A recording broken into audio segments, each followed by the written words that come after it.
What's going on, everyone? This is Sherry, and you are tuned into She Said What She Said, the podcast where we interview badass women in the sports world and beyond. I've been on a little break. You haven't seen me since before Thanksgiving, actually. It was a planned break. I was finishing up my Spartan racing season. Flew down to Florida to do a 13-mile, 35 obstacle race in the swamps of Central Florida. It took me 3 hours and 26 minutes to do it. And no, I'm not competitive in those. I did not even come close to the podium. So don't ask people. Those aren't the ones I trained for. But yes, I took a whole week off from working out, and Sherry's back, y'all. Back to working out, back to podcast, back to normal life. So that was kind of my reset. That's when my year ends. It's also been, apparently I took too much time off because now I couldn't even log into StreamYard. So I can't technically host, but guess what? We have a co-host who can help me actually produce. And he has not been on the show before, but he runs the whole network. So if you've watched our other show on Tuesday night, you've probably seen him. And so without further ado, my co-host for the evening, Mr. T. Nick. What's happening? What's happening? How y'all doing? First time on the ladies show. Look at you. Yeah, I know, man. I'm with the ladies tonight. You are. You know, you're my fifth guy on the show total. Oh, really? I'm the fifth guy. Because remember, I had two male guests that were talking about women that are no longer with us. So you had Coach talking about his wife. Yeah. But then we had Bruce talking about his sister, the Olympic gymnast. Mm-hmm. And then we had two men as guests. So we had Eric Kramer, Chicago Bears and Detroit Lions. Quarterback. That part. And then we had my guy Jimmy, the American Ninja Warrior. Wait, so six then? Because the blitz coach. Oh, you're right. Oh my God, 7. You're right. I had Sid and Alan on here. Okay. Dang. I feel better now. I feel better. Okay. There was a lot of testosterone on this show. There has been testosterone, but you're the first testosterone in a hosting capacity. Yes, I am. That's pretty exciting, and I'm very glad you're available tonight, or else I would have been really SOL because that shit said an account didn't exist. However I can help, I'm here. We're here. Oh man. And so we're back, and we have a lovely lady. We're not doing the sports world tonight. We're doing the entertainment world. So an area that I have zero talent in. What about you? Do you have any talent in the entertainment atmosphere? I do a little bit of acting, background acting. I'm just background. So I'm not actually saying anything. I'm just acting like I'm saying something. Like, for example, if they tell me, act like you're falling off a building, I could do that. I don't have to show us. I fail. So I could do that. And I'm pretty good at it too. Okay. Like if there was an awards show for it, I would be on it. You would be on it? I would win an award. Like our guest tonight. She has an award, not necessarily for that. But I think she did a little more than falling up, fall backwards out of a chair. Not sure. What about karaoke? Can you sing? Absolutely not. Absolutely not. I don't even sing in the shower. I would scare myself. Okay, I do sing when I'm cleaning. Want to know what I usually blare out when I'm singing? What? Queen. Oh my! Sing a little bit for us right now. No, we can't have. I don't want. Come on, sing a little bit for us right now. No. The first time I ever gave my ex-boyfriend a key to my place, he came in and I was singing like washing something, like yelling clean. He's like, "Oh, okay, this is what we on." Like, yep. Then you started dancing. Man, but that's my shit, man. I just love Queen. I love them since before, way before Bohemian Rhapsody. Maybe it was Wayne's World that got me into it. I'm not sure. Really? But Well, that's our guest, our guest can sing. I know. Sang like S-A-N-G. Why do you think I'm talking about singing? She sings. Perfect segue, Sherry. I know. I love That's why you're the host. And that's why you're another host too on a different show. Look at us. But yes, our guest tonight, she is talented in many, many areas of the entertainment world. So she's a singer. She can sing, but she's a songwriter too. So she's just not reading music. She's coming up with that. Another like thing that I don't understand. And she acts and she produces, and she has a Regional Emmy Award, which is sitting in the back, for a documentary, Chicago at the Crossroad, which I actually watched last night. I didn't know about this documentary, and I watched it last night, and I'm also super excited to talk about that. So without further ado, this would normally be the time where I would add the guest, but you are going to add the guest. So let's give a warm welcome to Miss Alisa Inez. Hey! Hey! How are you all doing? Good.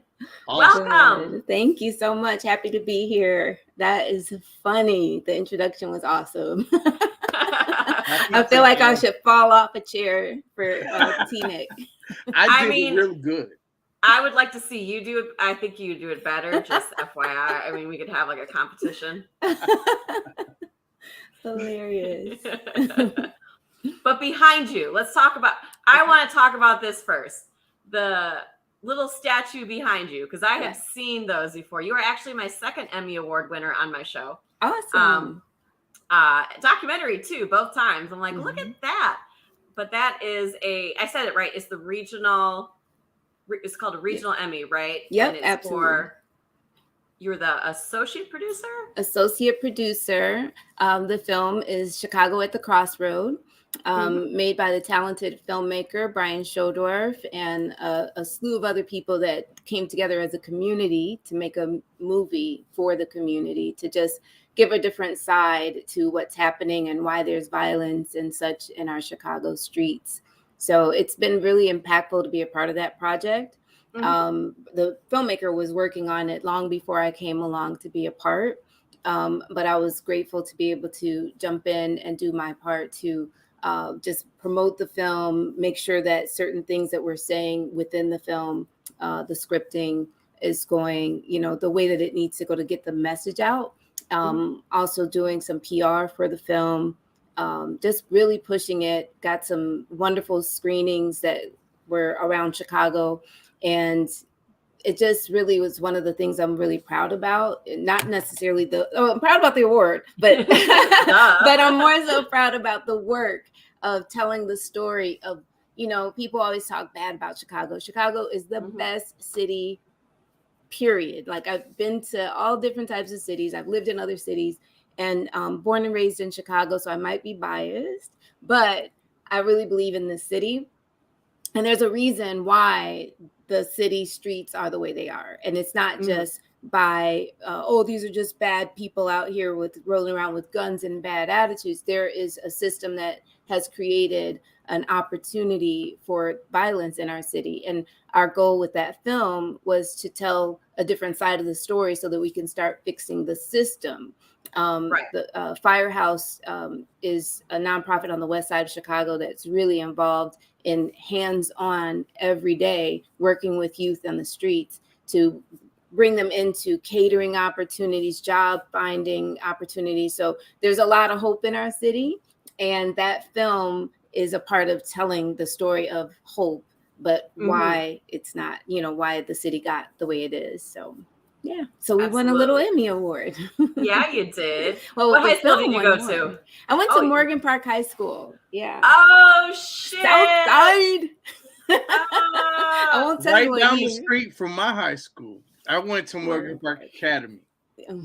Absolutely. I remember that. Yes. But, Morgan Park High School is better, Just it's I have to I was gonna say mine is the good Morgan Park. Yours is the okay Morgan Park. No, okay, so I'm on her side. So I was gonna say here. Let's break it down. So one of my guest co-hosts, she was actually gonna be on tonight, but she had a family. She had to go pick up her nephews. She went to Morgan Park High School. Oh, cool. She ran track there. She ran track at Illinois. I ran track at Penn State. We also ran against each other in high school. So she's one of my besties ever. And so, but yeah, Morgan Park definitely, especially back in the 90s and early 2000s, was a huge powerhouse in women's track and field. So they do have a special place in my heart too. So yes, good on Morgan Park. Yeah. And I was watching a couple of episodes of the show so that I'll be familiar with you guys. And I was like, they're so into sports and they're so athletic. I'm gonna be over here like, okay, can I get in shape before I get on here with them? It's like, oh yeah, that's awesome. Running. My nephew is the runner in my family. And I don't even know enough about the running, but he could run fast. I'll say that. And he was jumping hurdles, and he actually became a track coach at one of the universities on the south suburbs. So it's like he's serious. Like, I knew you were going to ask me that. He's moved around so much, but it's out in the south suburbs. I have to think about which one it is. Wait, what's his name? Zion Mason.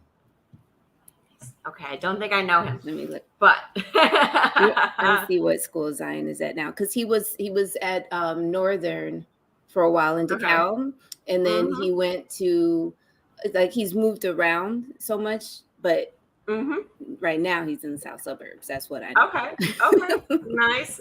I love it. Where he is. Like, let me go ahead. But we don't just talk about sports on here, because I love to celebrate women that are badasses in their own arena of life. And that's, really, so the other documentary woman that I had is an ESPN documentary maker, but she's not really into sports, right? It was just more of, she looks at it from like, she did a special on the women's scandal, the coaching sex abuse in women's professional soccer. To her, it was a documentary about women at work, you know? And that's really what a lot of the things are, right? We're talking about women at work. And when I was watching your documentary, it was kind of that same, it is a documentary about families trying to stay together and families trying to go to work. That's it. And that's really, when you break it down to the simplest things, that is really because I was telling, because T didn't have a chance to watch it yet, because again, I just pulled him into this show about 30 minutes ago. But I was telling him, like, I was aware of, the redlining, right? All of this. I'm from Michigan, but you hear a lot about, I always hear about Capri Green. Obviously, Candyman helped that. But I didn't know when you went into the whole thing about women couldn't live there with their significant other.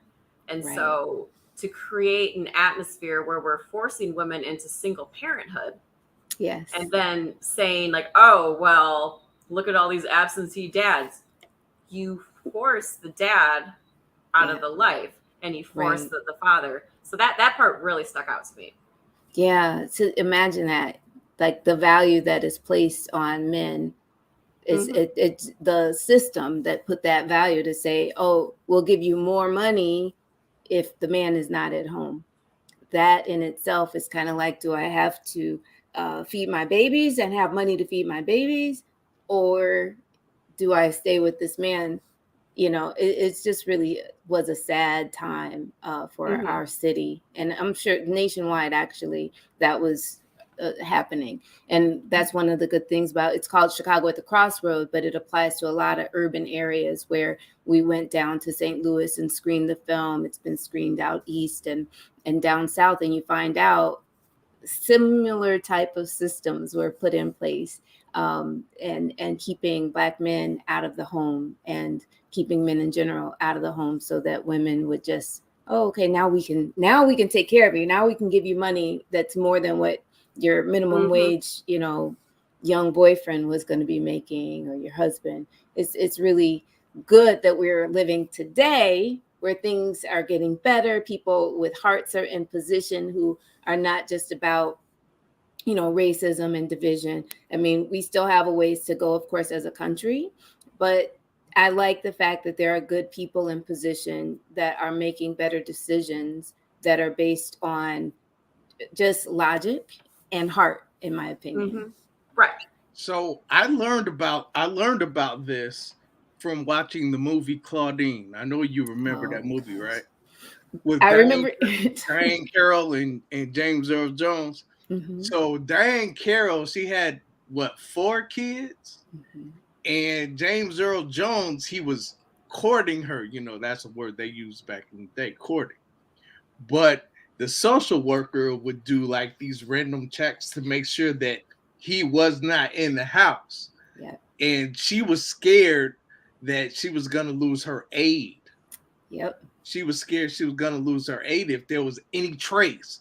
So she like had to put his shoes in the closet, and his coat was on the chair. She had to get his coat and put it in the baby's room.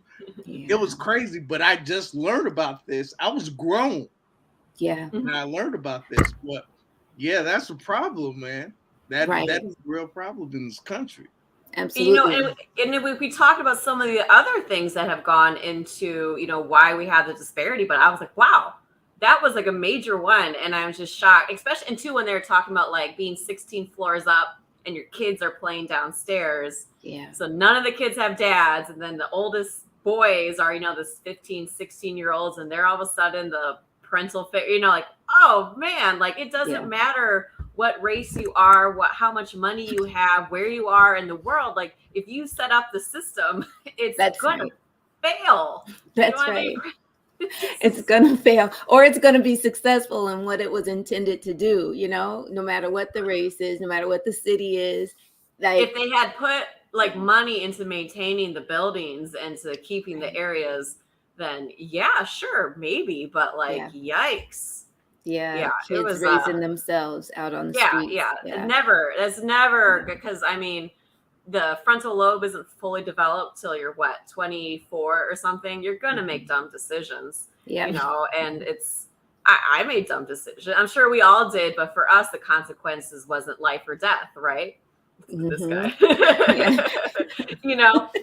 Yeah, it's like, you do stupid shit. You take risks. You go explore somewhere you're not supposed to explore. You're pushing boundaries. Right. And it's like a normal part. But like for those kids, those could result in some serious consequences that the rest of us didn't have. Absolutely. So I was really, because, again, my girlfriend who went to Morgan Park, she was like, is it,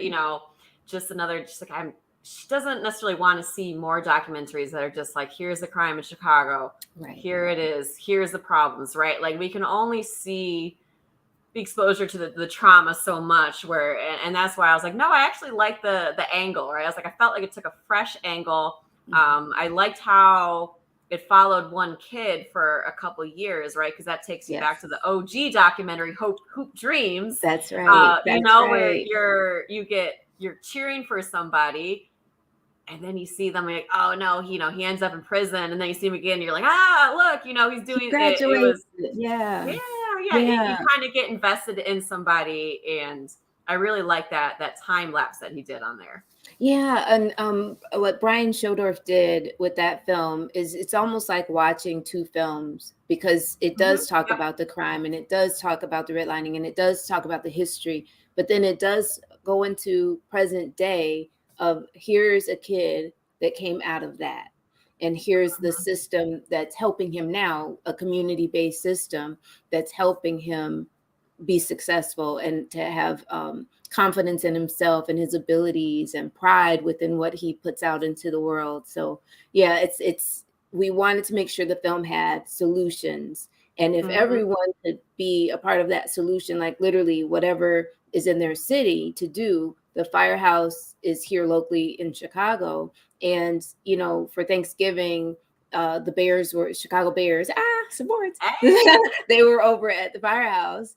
Okay. And then I think last week or so, Mayor Lightfoot was over talking to them one-on-one. It's like, what can we do now to correct things? And that's what the film ends on, that high note of, there's hope. There's always hope. Absolutely. And there's something too about like, it's yeah, one of buddy of mine is a teacher down at Kenwood, and he's just talking about how they sometimes have to push kids through to graduate, right? Yeah. Like you can only fail so many kids, and then they just kind of get a diploma and they're out there. But then you see kids like him who didn't finish school, but when they go back, they actually put effort into it, and it almost like it means more, like when you kind of go through that bad stuff, but then you come back and it looked like a much more emotional, kind of graduating moment than a kid that just kind of put in the bare minimum and just skated through and just got pushed through. Yeah, absolutely. His family was so proud. That movie, the first time I watched the final cut, because there were, of course, many cuts leading up to it. Brian had all of this footage because he'd been shooting for like 15 years of different things in Chicago. Yeah. And 15 years of his life. I told you it was like that Hoop Dreams thing, man. It was a project.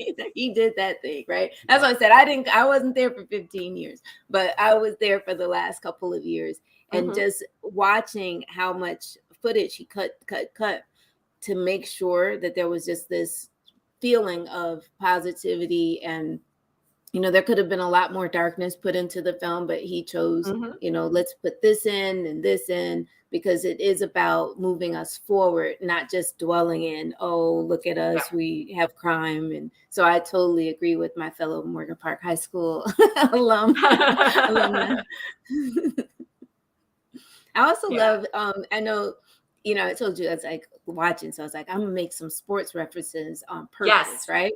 So that's the same feeling that you get with the Bears and the underdog type mentality of seeing when they win, it's just like, or when they make a touchdown, because they've gone through so much to get to that point, or any sports team when they're really trying hard, The Bears aren't trying hard this year. Oh, no. However, my team, the Detroit Lions, went from the bottom, and now we might make the playoff.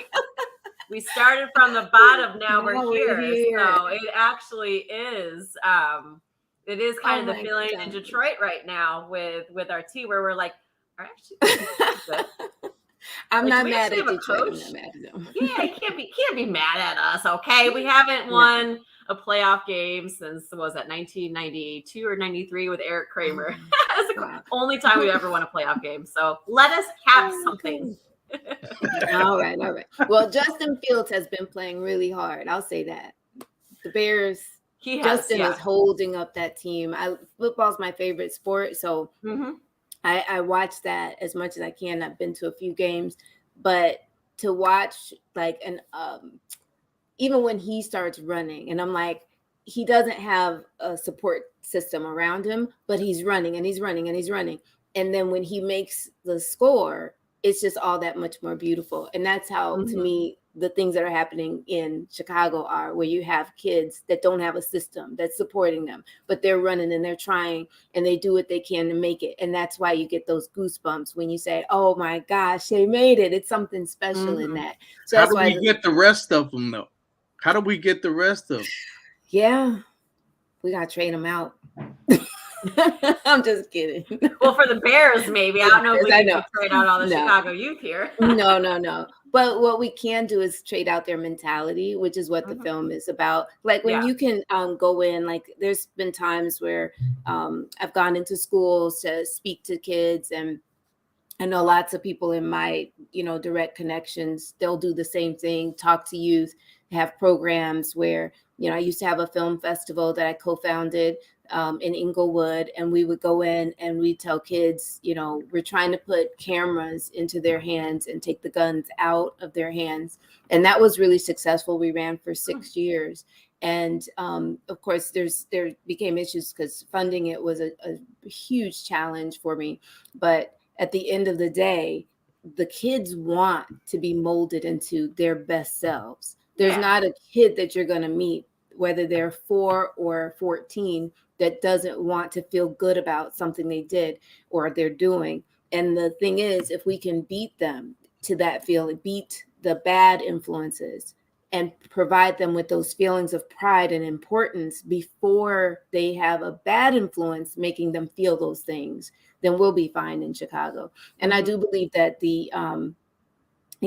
there's always hope, and that there's a generation coming up now of parents that are my age who are doing what they can to keep their kids engaged in positive activities, giving back, the holiday spirit time all year round of doing good for people and being kind to people and spreading joy and cheer and goodness. I think that it's possible. So we'll just trade out their mentalities and hopefully that'll help. Sounds so easy to do, but It I does. know it's not. It's not. It's a chore, yeah. You start with one kid at a time, right? And you just slowly push out, so the bad apples and the negative voice are the minority instead of the majority, right? That's right. And you give kids more options. Yep. There's a poem that my mom gave me when I was growing up called The Star Thrower. And it's exactly what you said, Sherry. It's there's a man walking down a beach and there's all these starfish along the shore. And so he's, picks one up and he's throwing it into the ocean. He picks another one up, throws it in the ocean. And so someone comes by and says, "What are you doing? You'll never get all of this done. And it doesn't matter what you're doing." And the guy bends down, picks up another one, and he says, "It matters to this one." And he throws it out.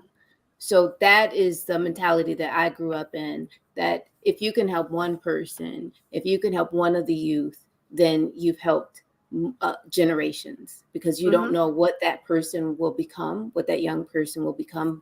And it's just important to do what you can do. That's all.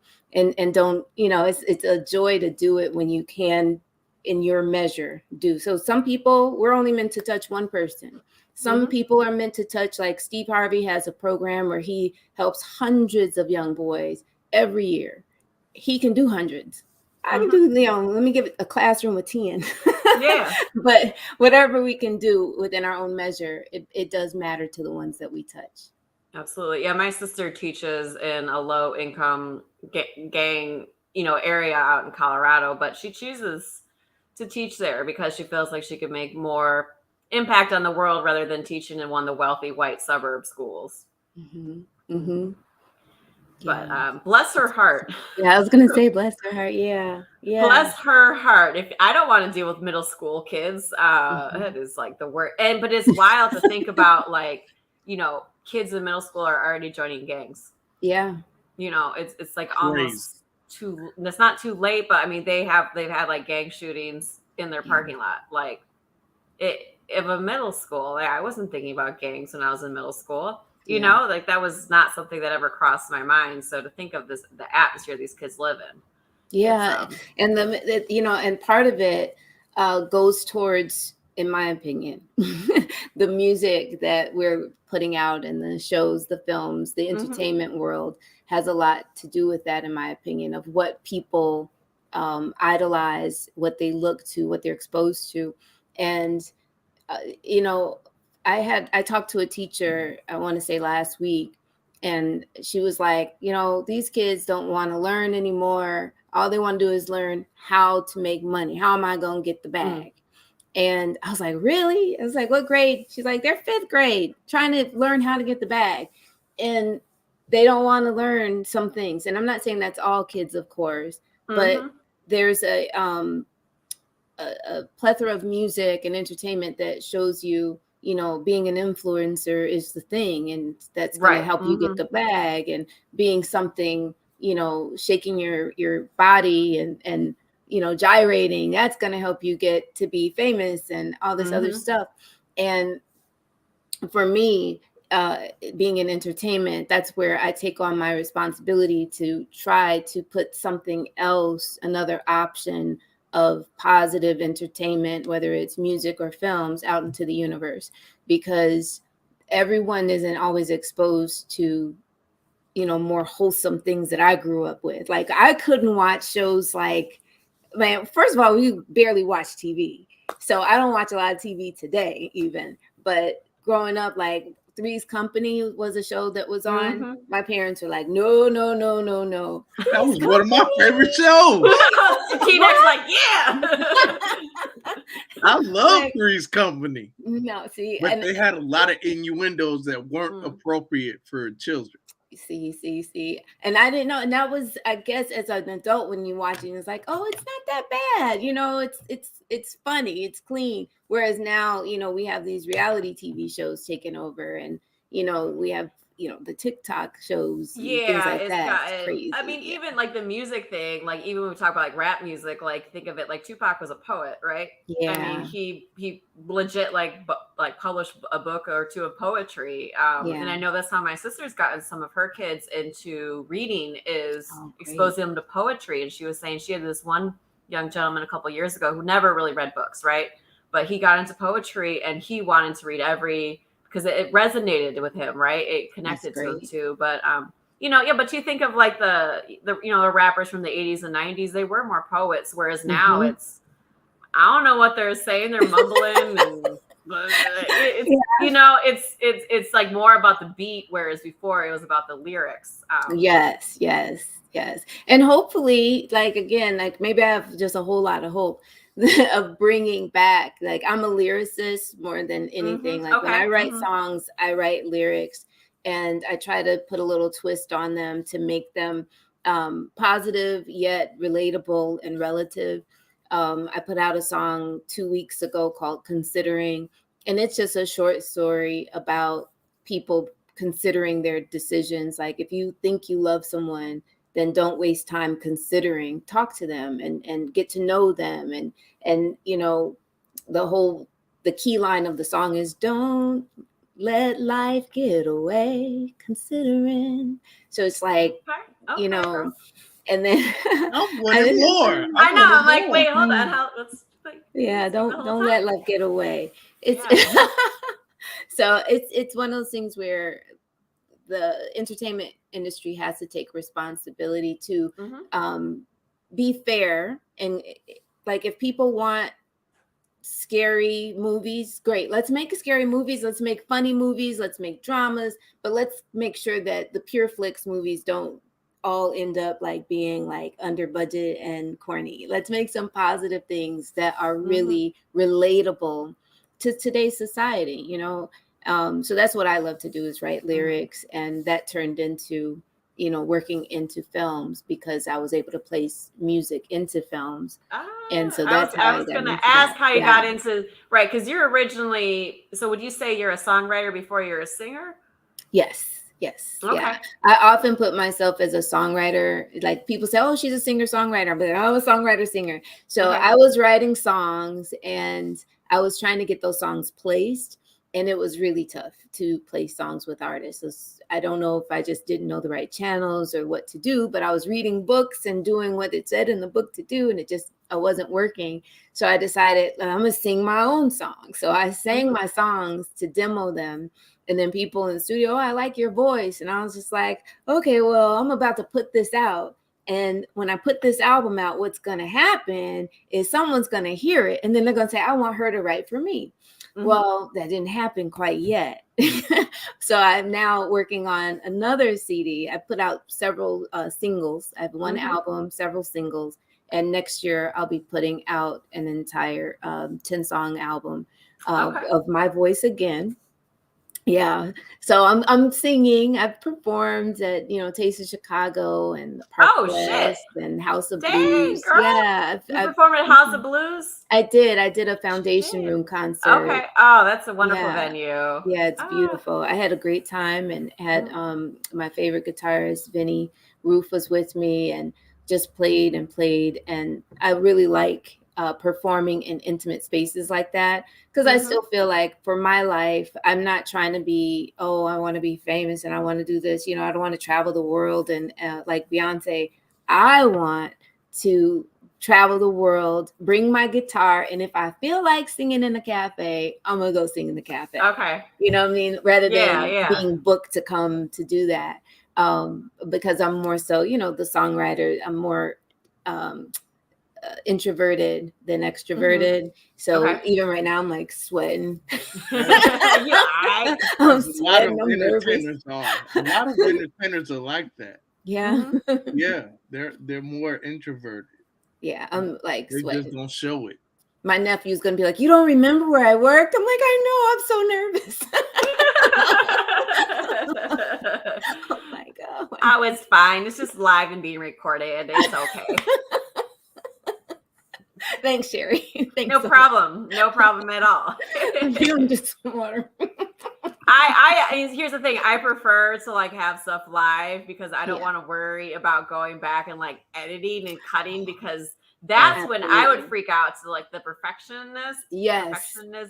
I would rather you get all my stumbles and all my mumbles rather than like trying to get the perfect cut and the perfect take. Yes. That would never happen with me. I love that. Yes, I'm right there with you. Yes. Mm-hmm. So were you like a writer growing up? Like, you know, as far as the lyrics, was it start from like the poetry aspect and turn into songs? Like, again, this is like my mind doesn't go to this direction at all. So I'm very curious on how your mind works here. You hit it right there. Like that was it. I was writing poems at a very young age. I wrote my first song when I was probably like 8 years old, or maybe 9, like just started. Okay. Yeah. My dad was, he's a retired Chicago public school teacher, but he also taught band. So he played the he played the trumpet and the xylophone and piano. And so he'd be playing the piano, I'd be writing poems. And then one day I was, they told me, my parents, like, you're going to take piano lessons. I was like, okay. So I took piano lessons. And I didn't really want to learn piano. So I just was like playing with the chords on my own and created my first song. And it was like, baby, I love you and you know it's true. I fell in love the first time that I saw you. Baby, I love you and you know it's true. It was like 3 chords.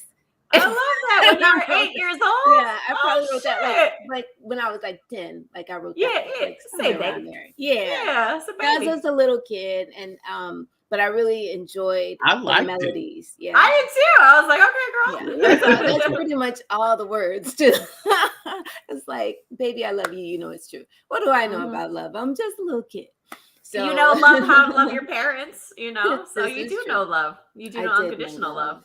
That's right. And I was writing them poems for Christmas gifts and stuff like that. Like, so yeah, I've always been a sappy kid. Like I'm really sensitive. I was a sappy kid. That's cute. Yeah. So that's how I started. And then as I grew older, I think it was my freshman year in high school, they had a group called Parents Too Soon, and they had a writing contest for the state of Illinois. And so I wrote a song, and I titled it Parents Too Soon because I wanted to win the contest. And so then I wrote that song and actually placed in the state.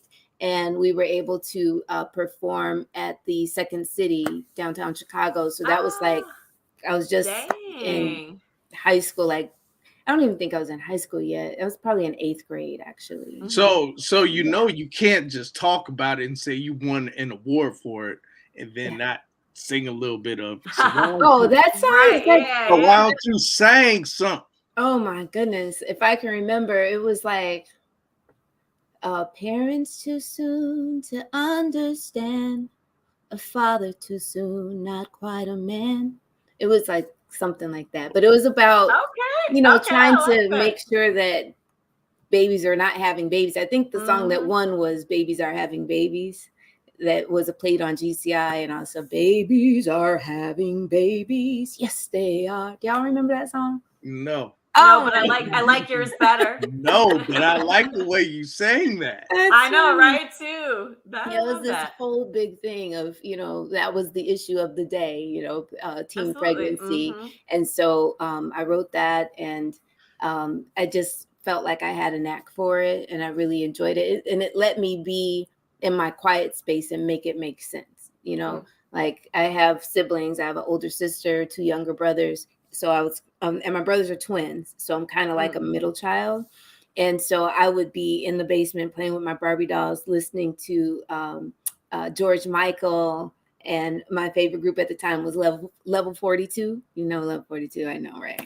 I know you guys are like, who, what? Who I these don't know people? that one. No, I know George Michael. Michael Jackson. That's like what I grew up on. Yeah. And so it made sense that I could now, she's being quiet because she's writing rather than I'm just, in my own little world out here as a kid. Oh, okay. Yeah, so that's it. Yeah, I've been writing for a while. And let me fast forward to I went away to college at Drake University. Shout out to Bulldogs, and which track and field, Drake University. Yes, they had Drake relays. Drake relays, yes. Good job. I love it. Yes. Never been there because we always ran at Penn relays. They're the same weekends. Yeah. Oh, is it the same weekend? Same weekend every year. Drake and Penn relays, same weekend. Oh my goodness. They got to change that somehow. Right. I would love to have you come down when I go down. I'm probably going to be at Drake Relays next year. Oh, really? Because I would love to go. All right. Well, let's connect. It's such a good time. And there's so much to do down there. But when I got to Drake, that was the first time that I sang solo. I say in grammar school, we had little school musicals and stuff. And so I had like a trio that I would sing with, but I never sang by myself. So in choir, Jubilee Choir at Morgan Park, and now I'm at Drake. And the first weekend they had a talent show, and I was like, I'm going to sing a song. And so parents were coming to town and visiting for Parents Weekend. And I was like, okay.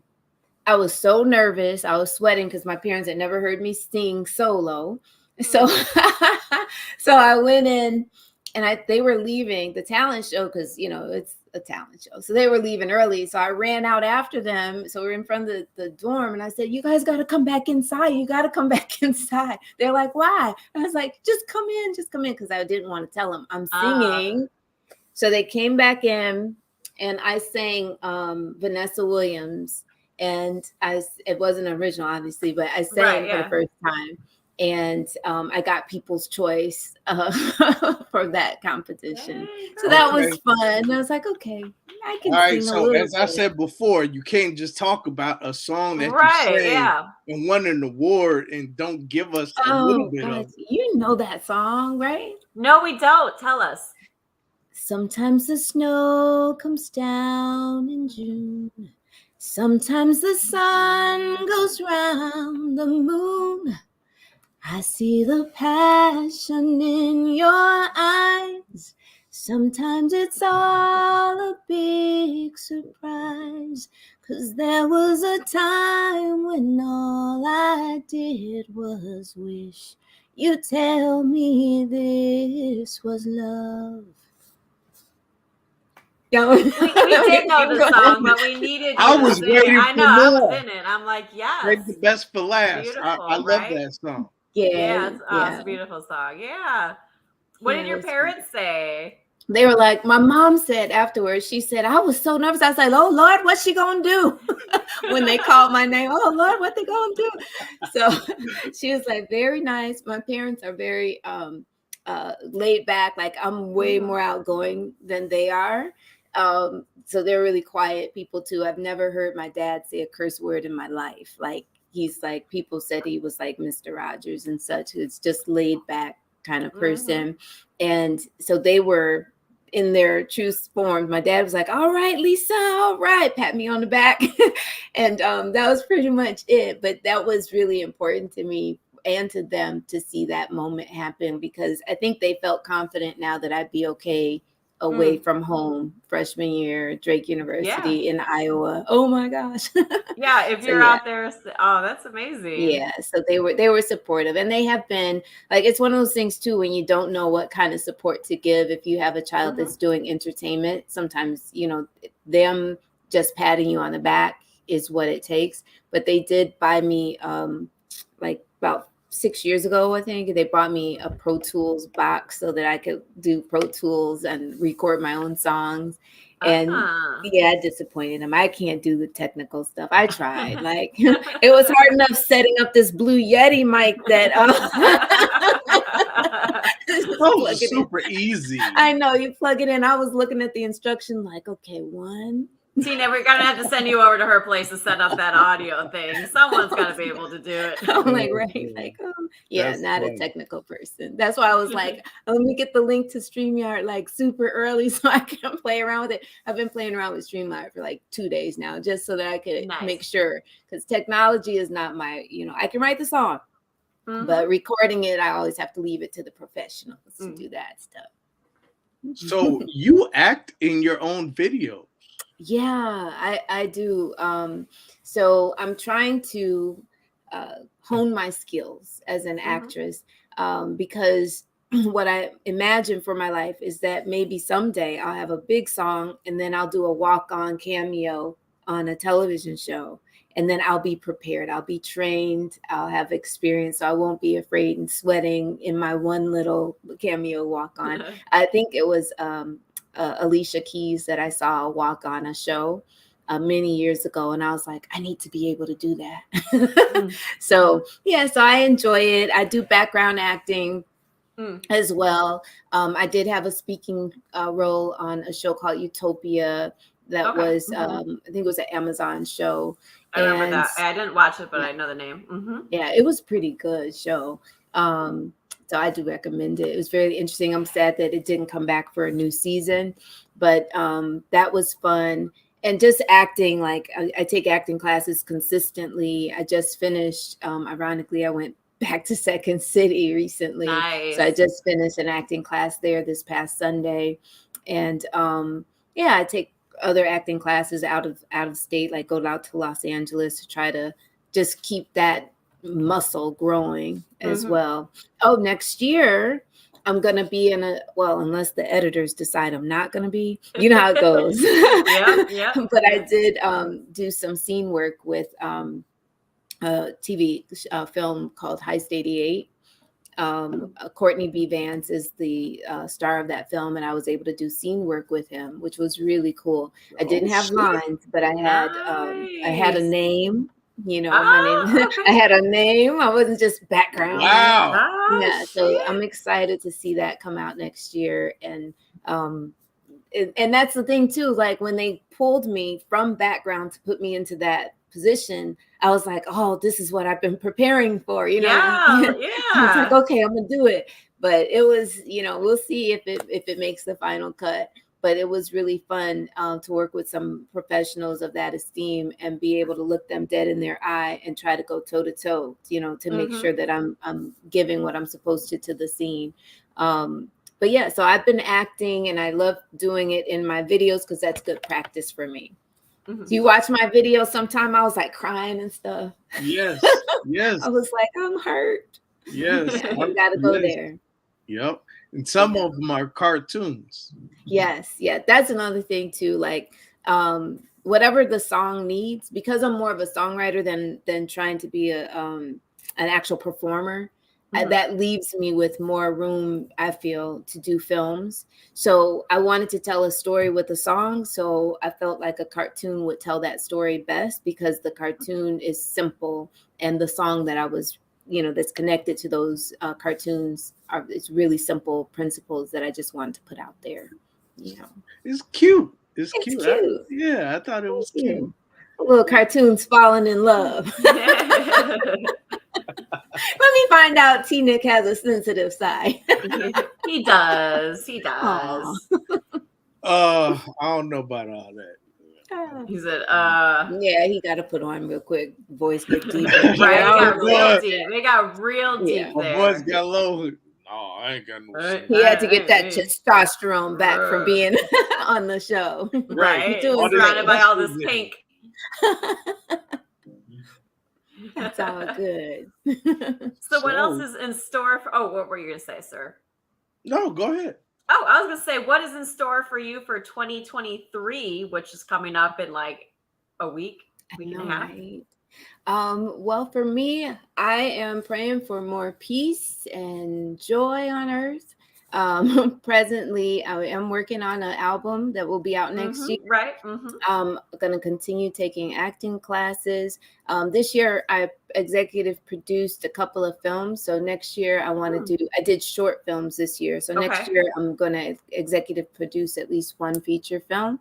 And also another feature film is called Seven's Law is coming out that I did play a lawyer. So that film will be coming out next year. So lots of good stuff, more progress, and hopefully more documentary work coming up as well. So is it like, how do you get into the documentary community? Is it because of like the, you talked about doing the classroom work and your side work? Was it like you got into the documentary because of that, or vice versa? Oh, that's a great question. I got into documentaries actually because having worked with feature films. So the feature film, the first feature film I ever worked with was called 1 Week, and I was kind of like an intern on that set. And then I worked for a Black Butterfly was next, and I did Black Coffee, which made it to Netflix, BET. So working with those films introduces you to a lot of filmmakers and people that might visit the set or come to the wrap parties. And so I met Brian Schodorf in the scheme of being involved with those feature films. And so we became friends and kept in touch. And when he had this movie called The Wayman Tisdale Story, which is a must-see film, Wayman Tisdale, basketball player, jazz artist. Oh, that film, I watched it and it got me, and I said, I got to work with this guy, being Brian Schodorf, the filmmaker. I was like, I have to work with him because of how he told that story. And he just happened to catch Wayman Tisdale. He had a project and he was going to go and film him. And during that filming time is when Wayman found out that he had cancer and was not going to live. And so that documentary really touched me, the way that the story was told. And so I was like, I got to work with him. So in saying I want to work with him, then I got to work with him eventually. So, and I think that's important for all of us. Like if there's something that you want to do, you got to be vocal. Don't just consider it, really go after it and make a conversation happen to get you into those opportunities. That's awesome. I love that. Is he from Chicago, that filmmaker? No, he's actually from Wichita, but he came here. I know, right? He came here for Columbia College. Okay. Yeah, they have a pretty good film school, don't they? Yeah. Okay. So he went there and he started filming about homelessness because he had never seen anything like that. So he's like, wow, it's like homelessness. And then that's filming turned into Chicago at the Crossroad. Okay. Yeah, because I'm watching it, and I'm not gonna lie, when he popped up, I was like, "Oh, a white dude made this." I thought it was, because you just see the name and it's about this, so you just figure. And I was like, "Oh, we had a white guy." But then I figured he was from Chicago, but that would make sense if he went to Columbia and started doing that. Because obviously he was working on it for years, so he has deep ties to the city. Yeah. And the way that that's why I think my faith comes into play, is like where God will put somebody in a position. Like there's people that have walked past these homeless people on a regular basis because we have seen it. We've seen that city and we've seen it. Here's someone who came from outside of our city and said, this is a problem. Like, it's not like this where I'm from. And that's the hope that someone can bring to a city, to say, let's do something different. Let's make it so that they also feel like this. We all know that it's tough when you drive by the homeless people and, but to have someone who's able to, through a class project, start to make a difference and to really care. Yeah. So it's like, okay, all right, we'll follow the Kansas guy. Yeah. It's not like you don't care, but you become desensitized to it, right? Exactly. I live in Uptown.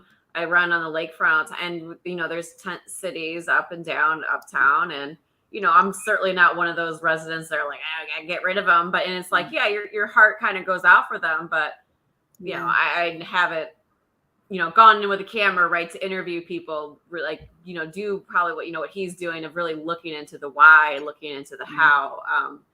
Because again, it's part of your environment, right? You're like, there's your tent city, and that's, but it's like eggs. Yeah. And, but that's the thing, is it could become an exhausting thing if you're not fresh to be able to, he comes in fresh.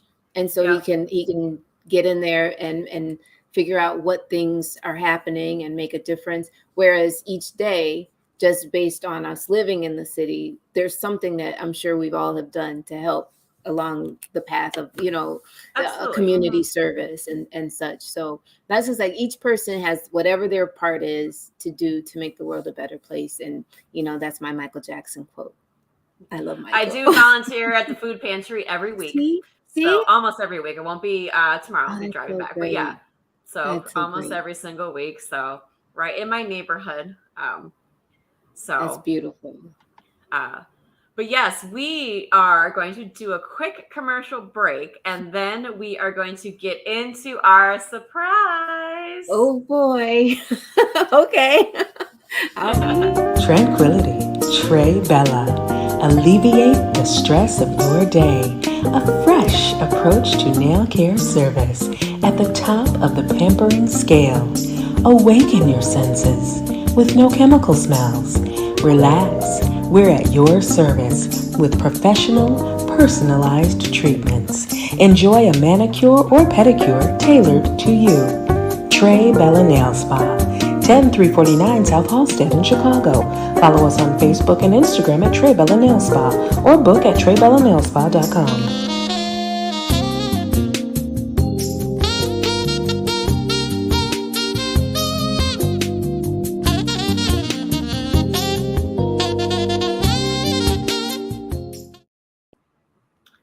Nick, we need to go get pedicures there in January. It was actually on my list of things to, now that my race season is over, I can take care of my feetsies more.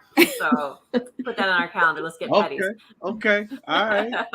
I'll make sure that happens. Absolutely. So we are going to get into this little surprise.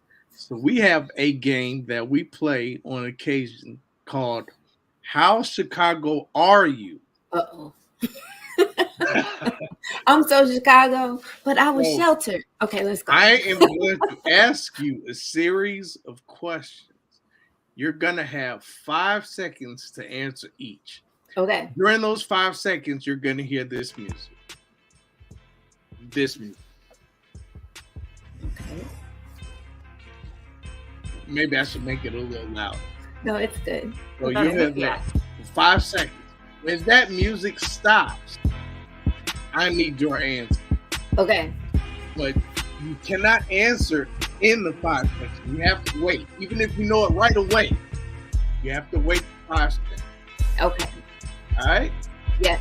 If you do not get half of them right, you ain't really from Chicago. You ain't really from Chicago. Okay. So the pressure is on. And don't be getting them wrong and have me come in giving you the right answer, because I ain't from here. She's not even from Chicago. And honestly, I've done not terrible on some of these. I've been here since 2007, so I ain't brand new, but I didn't grow up here. Okay. I have a feeling I'm not going to do very well on this. Yeah, I should have more hope for myself, but yeah, you will. I was sheltered. You'll do all right. Think positive. Think positive. Positive. I'm positive that I'll have one right. Here we go. No, okay. I'm gonna get them all right. Here we go. Here we go. You ready? Yes. All right. Music will start after the first question. Okay. First question. What famous gangster and crime boss moved to Chicago from New York?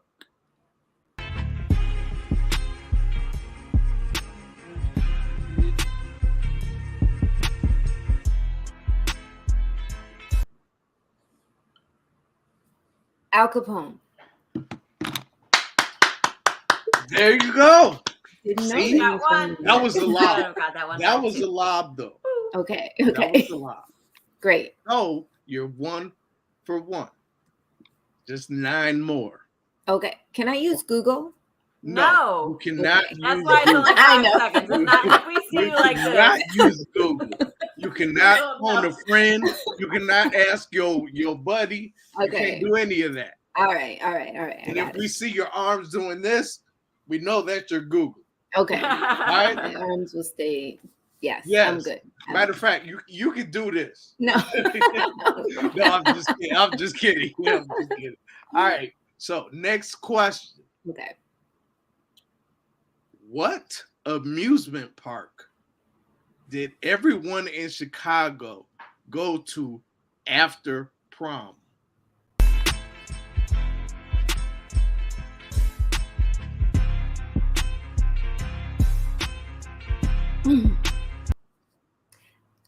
Six Flags Great America. Yeah. Okay, good. I didn't go after prom. That's a bad word. You probably went to the library or something. Right. Oh, no, I got dropped off at home and my prom date went to.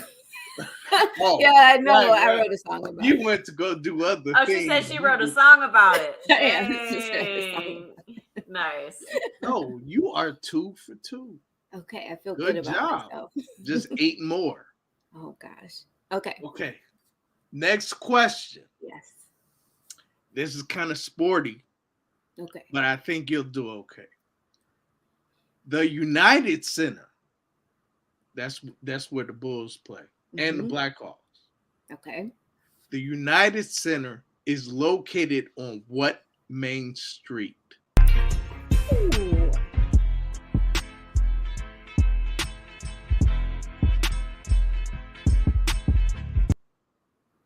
That would be Madison and Damon.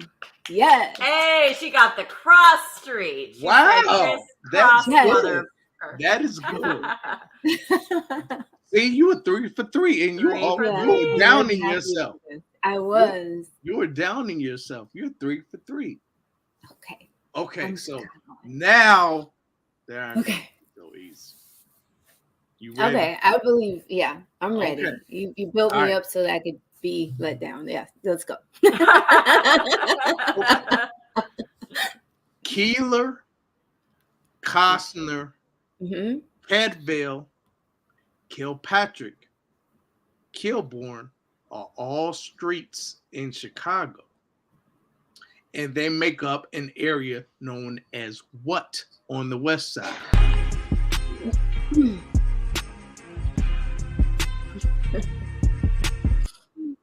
K-Town.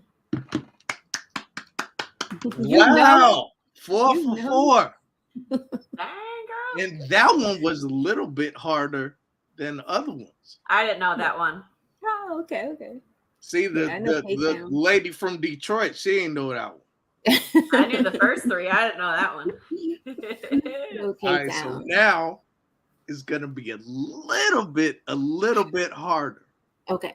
All right. Mm-hmm. Okay. Where is O Block? Oh.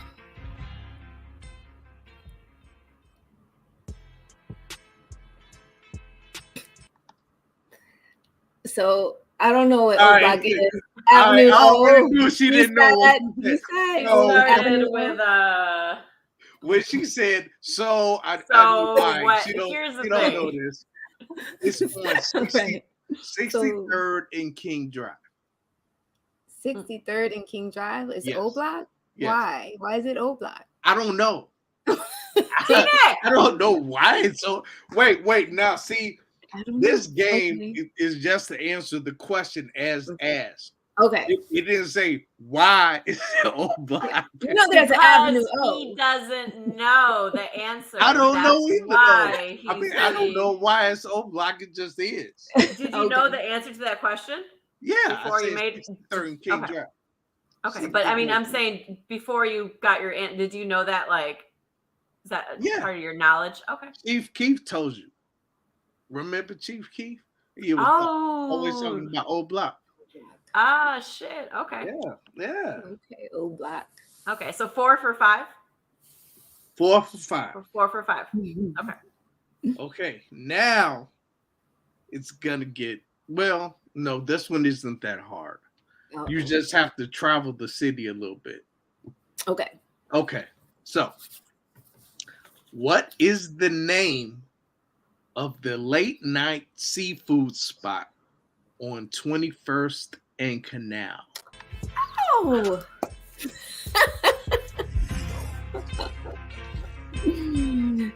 Hey.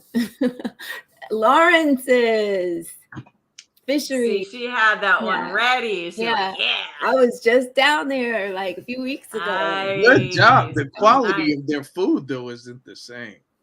It's not as when we grew up, but it's still there. It's like post-COVID food. No, it's not that bad. It is, man. Post-COVID food. They just hurry up, make it, and then charge you a ridiculous price for it. Hilarious. The corn 5 for fritters. 6. 5 for 6. 5 for 6. Mm-hmm. You're doing pretty good. So now, one more. Then you're from Chicago, and had you not answered those before, and you were less than 5, then you probably not from Chicago. But Okay. you're doing pretty good. I might be. Okay, so we are going to give you. Do you want to get sporty again? Sure, I'm Okay. game. All right, good. What Chicago baseball player recently said his goodbyes to fans after being told he wasn't coming back?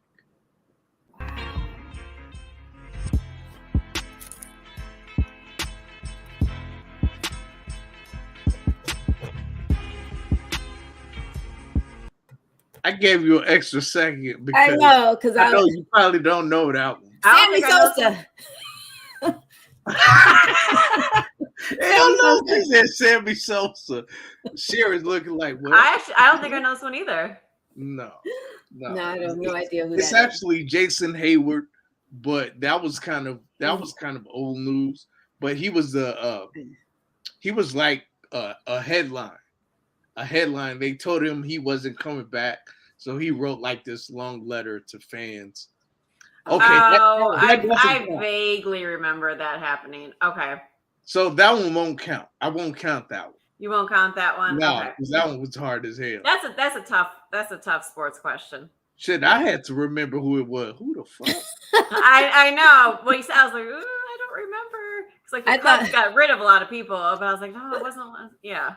I think Sammy Sosa was a good answer. I think that was a really quality answer. That was a funny answer. Okay. So we're still saying 5 for 6? Yep, 5 for 6. Okay, 5 for 6. Mm-hmm. So this one is sporty. This next question is sporty, but it's easy as hell. What team did the Bulls defeat to win the 1998 finals?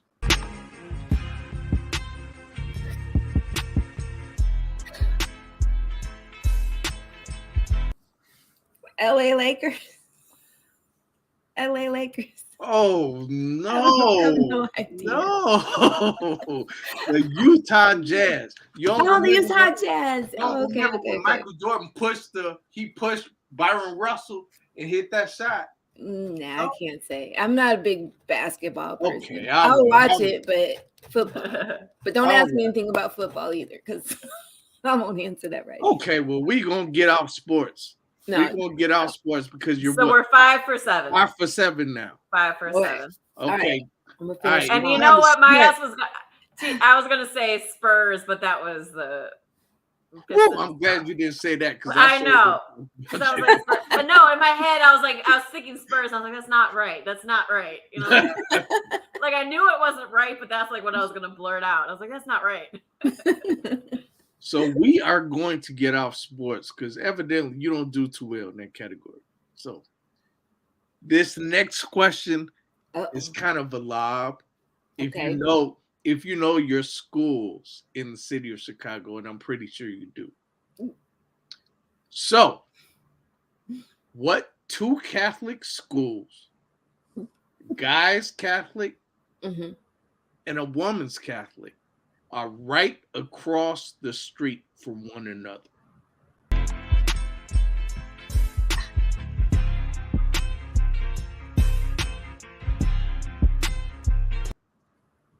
Mother Macaulay and St. Rita? I don't know.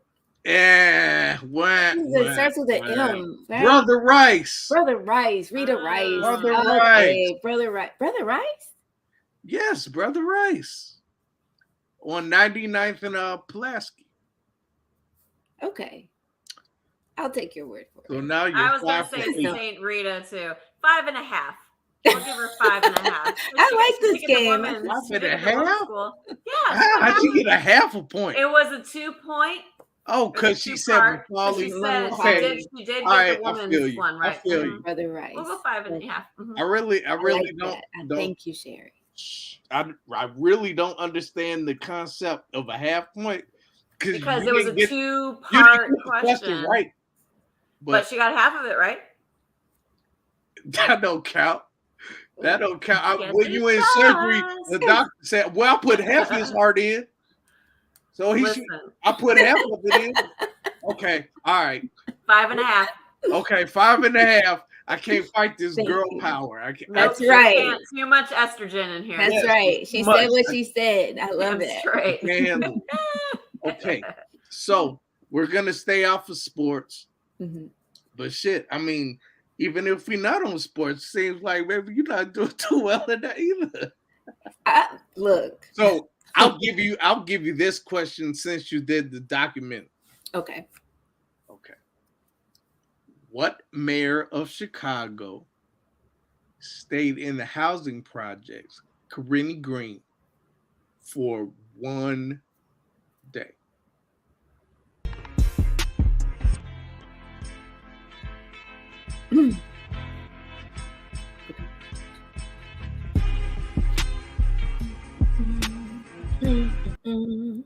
I wanted to hear the beat a little more, so I gave you like 7 seconds.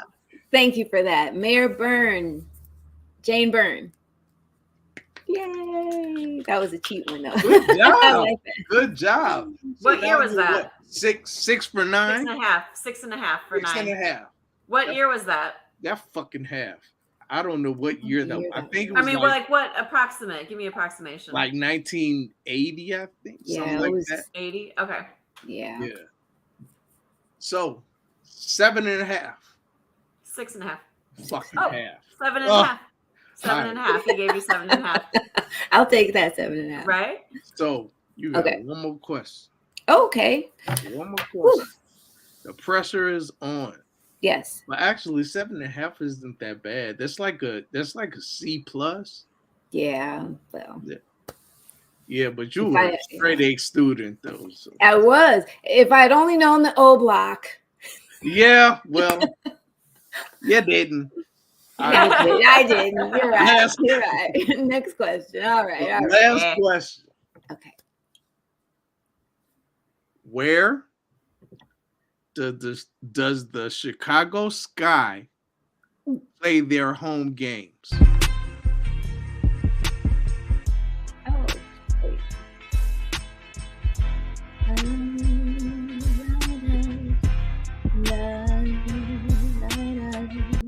All right. What you got? Wintrust Arena. Hey. Now I noticed that you were looking down and you were singing. So you kind of threw me off a little bit.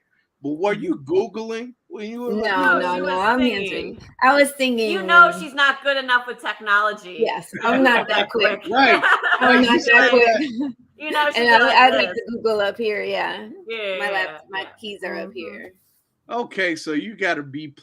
Is that a B+ or a B? I think she did very good. We'll call it a B. On the curve, let's grade on the curve. Especially because, especially because you don't know sports like that. So it's really just the O block and then that other Catholic school that got her.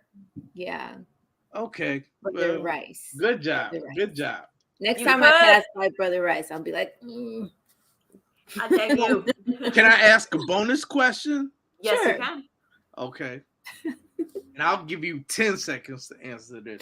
Okay. Well, you probably won't need 10 seconds because it's pretty easy. What was the name of the former mayor of Chicago who became mayor several years after his father? 5,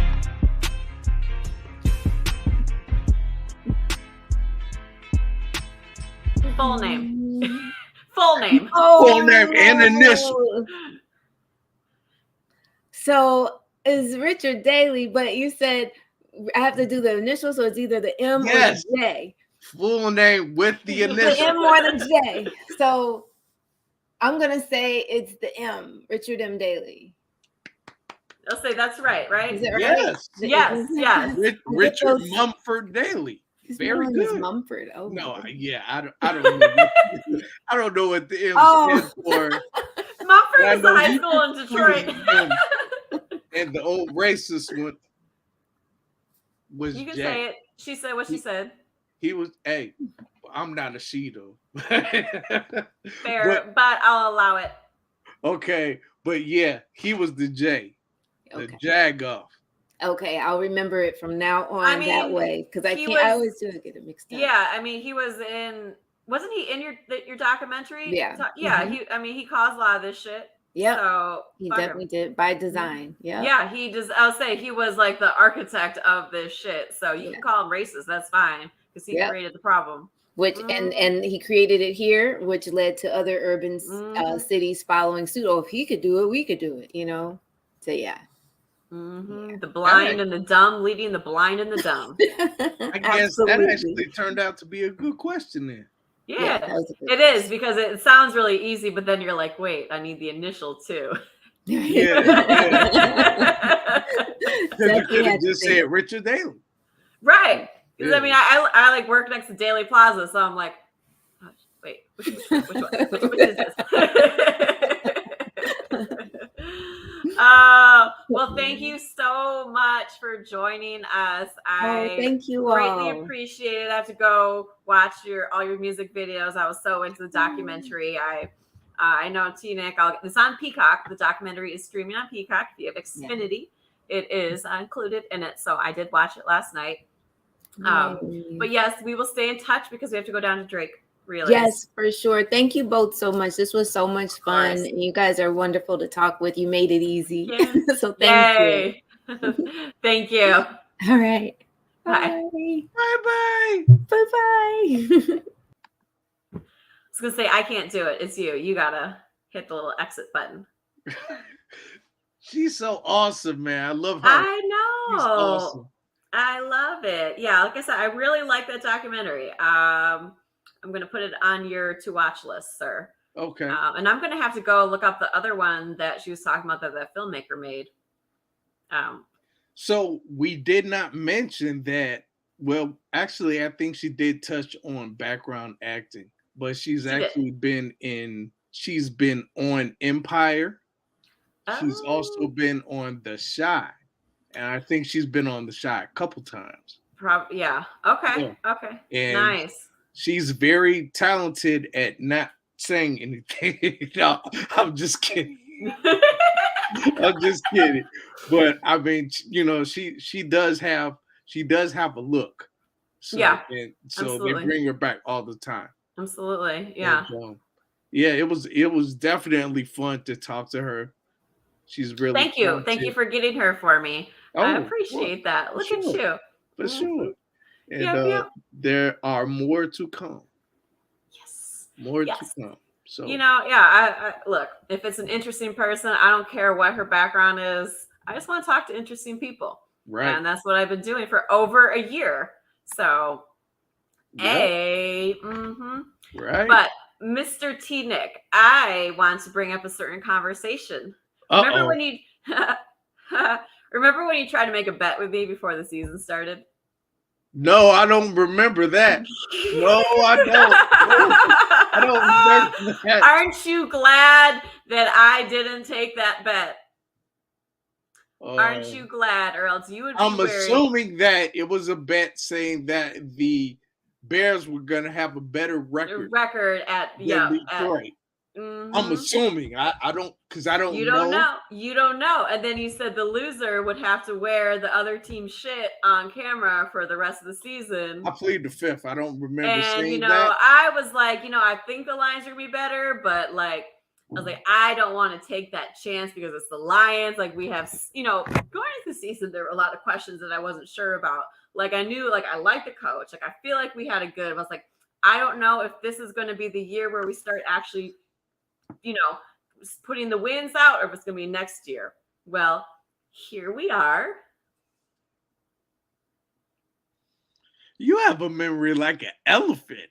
I sure do. Oh my God. Sure. Yes, I did say those things, but you did not take the bet. I didn't.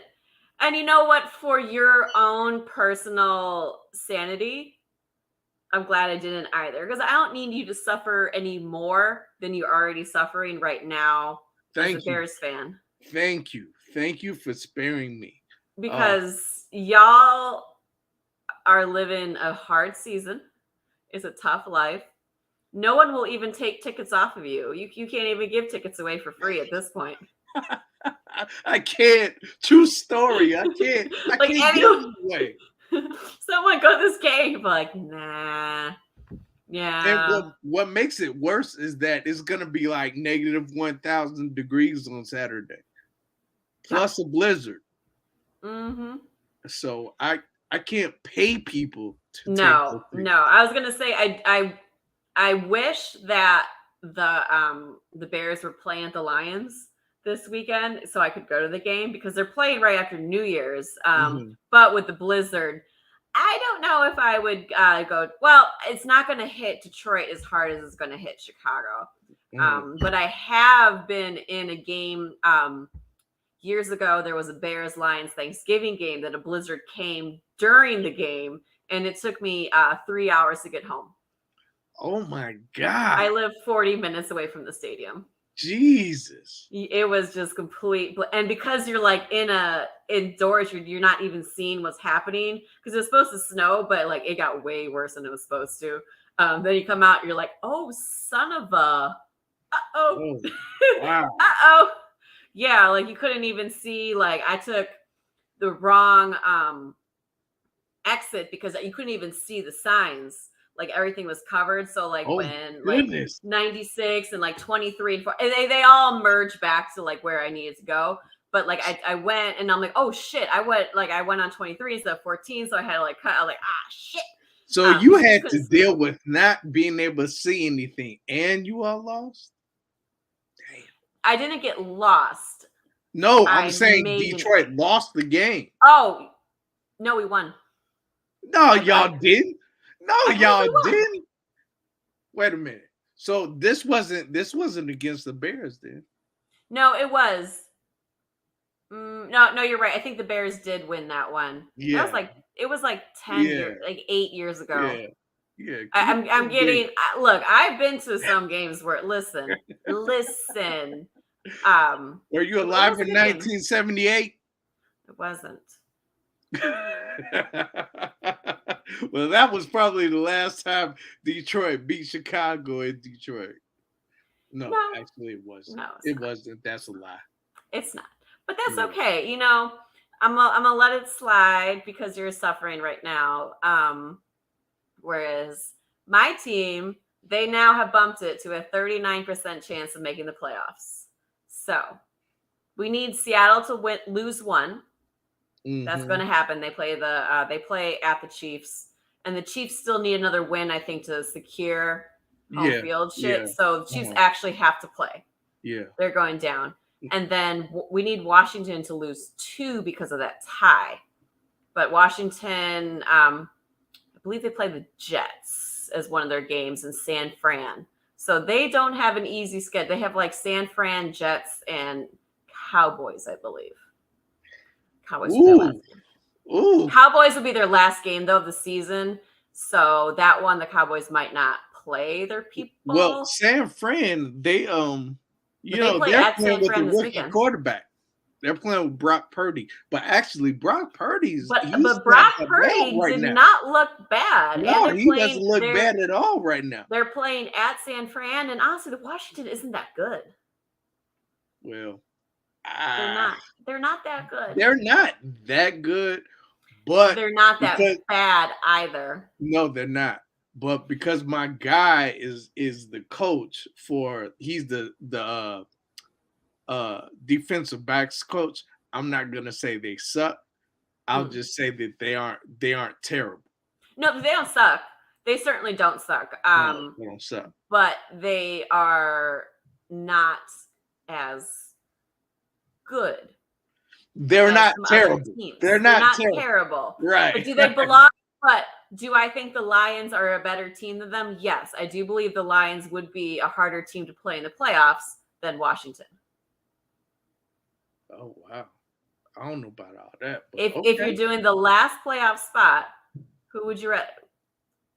I'll tell you what, the team playing them would rather play the Washington, the Commanders than the Lions. That's true. You know what I mean? That's true. Like, that's so the team playing against them would rather see the Commanders. So that's going to tell you who's going to be the stronger one. Okay. So, but it's just because of that, because they tied that game with the Giants instead of taking the L. Yeah. That's what's going to, so that fucking tie. And it might come down to like I know. And then it's like, our Thanksgiving loss against the Bills if we had won it. But you know, it's okay because as a Lions fan, I'm happy where things are moving. I'm happy the direction of the program, and I am excited for what's to come. And that's really, you can't be mad. We don't have front office issues. We don't have like extreme, things going on. We have a coach that the players seem to love. Yeah. They got rid of one of the defensive coaches that wasn't doing well, and they seem to have things seem to be clicking correctly in the great city of Detroit, and I am happy to see. Listen, Emilio. That is funny. That is this dude. Pretty much. Who is the shortest midget? Listen, I know, right? But I will say, who do you think is going to win the Super Bowl this year? Ooh, that's tough. Or I can, or should I say it this way? Do you think an AFC team or an NFC team is going to win it? NFC. I really think that Philly is going to win the Super Bowl. However, Jalen Hurts must be healthy. He is the key. Mm-hmm. He is the key for Philly winning the Super Bowl. You already disrespected by saying midgets. That's politically incorrect, man. Oh, man. That's funny. I'll allow it. Okay. I mean, I could see. I don't disagree with you. I'm trying to think of, and I actually pulled up this because I want to look to see who I think the AFC is best. I mean, I don't know. I mean, I like Buffalo a lot, but I've seen inconsistencies. I don't think the Bengals are going to get back. I don't know. I'm just like not as sold on Buffalo and the Chiefs. What about Kansas City? The Chiefs. I would put Buffalo over KC. I would. I think Buffalo has.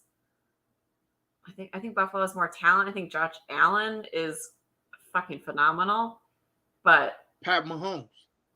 But I'll say, Patrick Mahomes. I don't know. It comes down to supporting cast. It comes down to coaching. Is really what it comes down to, honestly, between those two teams.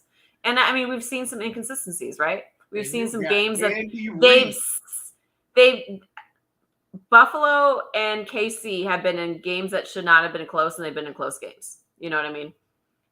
Games that should not have been close, they have played down to, or either played down to their opponent, or is it just coaching? I'm not sure.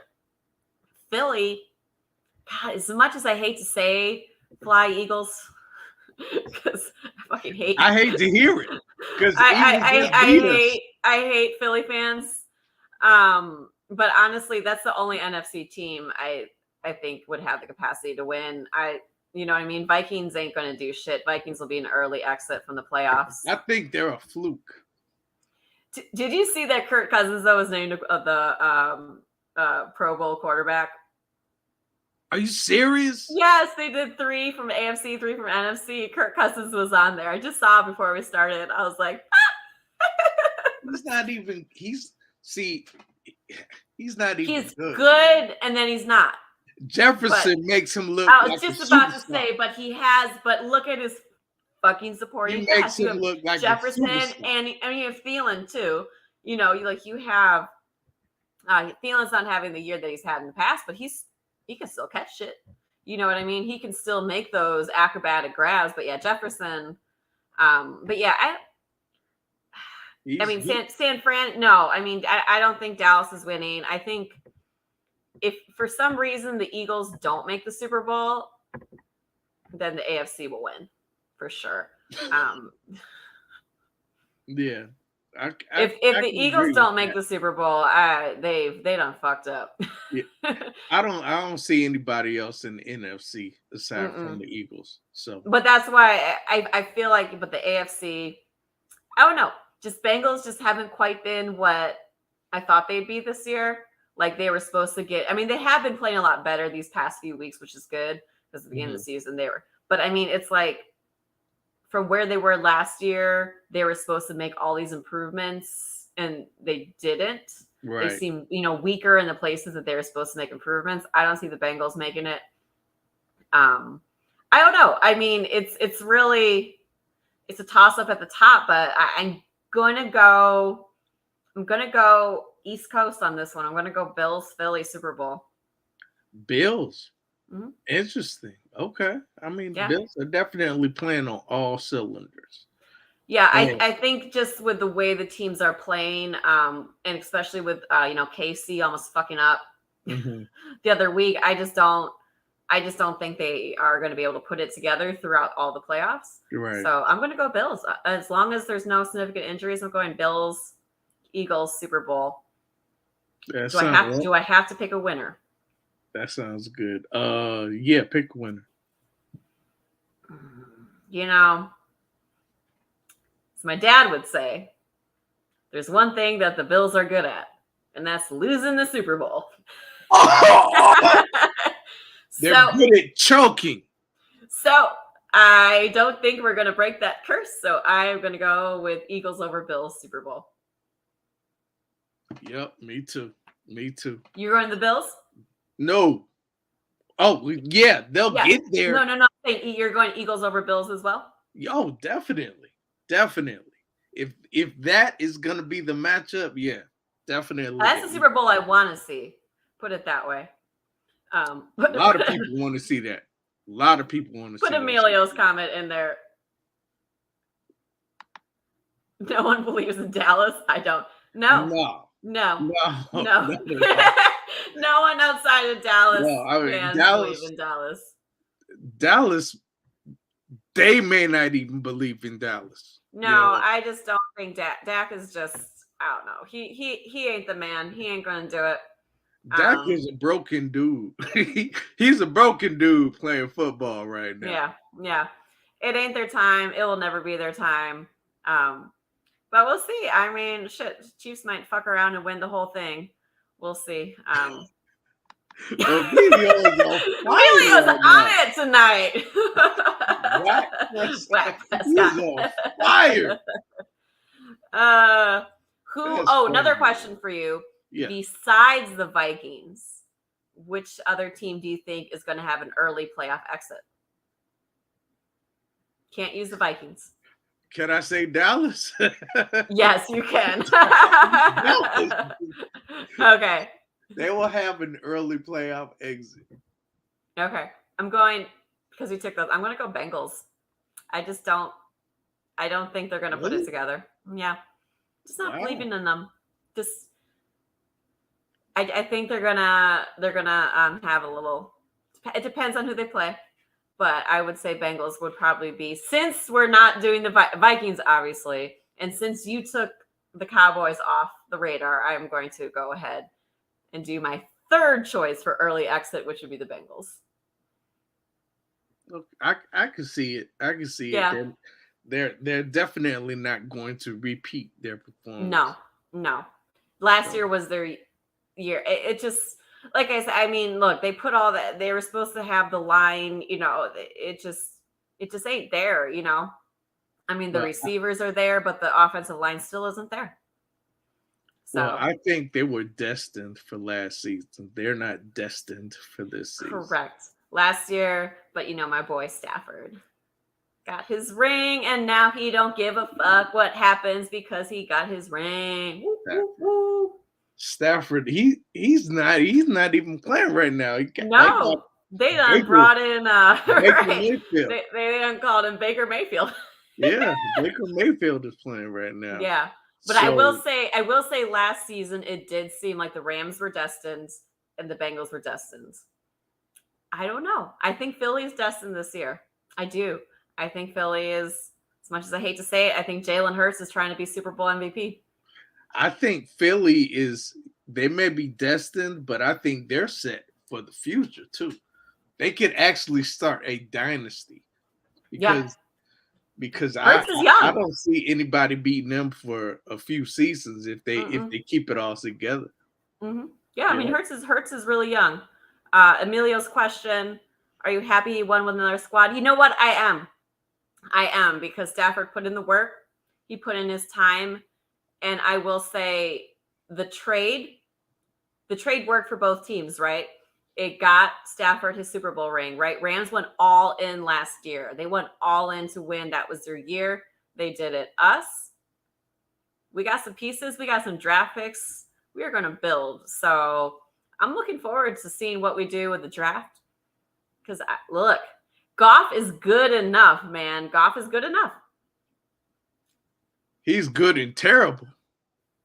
He's just lucky right now. No, I would say that it's like a Nick Folk or a Joe Flacco, right? Where the offense is built to help what the quarterback is good at. Oh, my Lord. Oh, my God. Emilio, if you could win an award for the funniest comments, you would definitely. Hey, I just want to say the Detroit Rams won last year. But I will say that I am surprised at how good Goff has been looking. I have not been mad at it. I don't think we don't need to go get a high draft pick for a quarterback. I do think it would be smart to, get someone that has potential and maybe get like a seasoned backup in there. But we don't need to go all out in a quarterback. We can get a receiver, get another receiver, another big playmaker this year, shore up our defensive line a bit, kind of put in some of the pieces that we're missing. But I'm happy with it. Because you know what? It could be worse. I could be a Bears fan. Actually, you know what? No, it could actually be worse. I could be a Packers fan. Oh. Right? Oh. Right? Like, at least the Bears have the fields. At least the Bears have fields. Packers got not a damn fucking thing to look forward to. And you can take that clip that I just said and you can play that in every intro. The Packers got shit to look forward to for 2023. At least the Bears have fields. Y'all got a bunch of other issues, but y'all got fields. That was kind of like a backhanded. That was kind of like a backhanded compliment. Y'all ain't got shit else, but you got fields, though. You do. You got fields. You're struggling in a lot of areas, but you got 99 problems, but a QB ain't one. Probably. He might hold on to the ball a little too much, and he might be more injury prone from all that running he's doing. But at least he ain't running. There is a reason why Fields is breaking all the records, because teams know that a quarterback cannot run that much in a game because you are going to get hurt. The DBs are looking to just pound the shit out of you when you're running. You're going to get injured. You're going to hurt your throwing arm. You're going to become a one-dimensional team. You're either a running back or you're a quarterback. You got to stay in your lane, and it's going to shorten his career when you're having him take all those hits because his career is going to turn into like a running back. You don't want a running back career. You want a quarterback career. I said what I said. That's what she said. Yeah. And about that bet, I told you I'll pay your monkey ass when I feel like it. Better suck my... Yes? Yeah. What he said. What he said.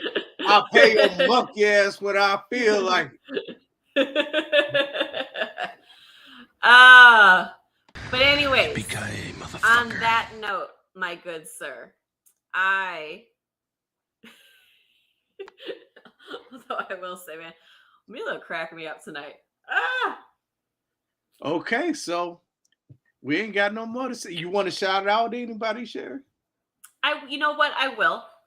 I will. First of all, I'm going to shout out to Emilio because you're wrong for the midgets comment, but you ain't wrong with your other comments. So my one and only shout out tonight is for our guy and our guest too, obviously, lovely filmmaker, all those people before. But my shout out tonight is Emilio. He knows why. And you, sir?